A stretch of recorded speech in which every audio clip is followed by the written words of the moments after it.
మేము కొట్టలేము, తిట్టలేము, ఏమీ చేయలేము. మీ దగ్గర చేతగానంలో చేతులు కట్టుకుని ఉండాల్సిన పరిస్థితి వచ్చింది మాకు.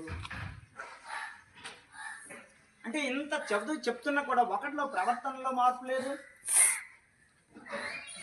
ఒక చదువులో మార్పు లేదు, ఒక రైటింగ్ స్కిల్ లేదు, రీడింగ్ స్కిల్ లేదు. అసలు ఏంటి ప్రాబ్లం? మీదా మాదా? మాదేనా? మాదైతే చెప్పండి. మీ అందరికీ చిన్న దండం పెట్టేసి పడుకుని పెట్టి పెట్టేస్తాను. మరి మీ అందరికి దండం పెట్టేసి వదిలేస్తాను. లేదంటే ఇలా నేను తీసుకుంటాను. మరి గుంజలు అయినా మీకు అందరికి కూడా మీ నేను పనిష్మెంట్ తీసుకోండి.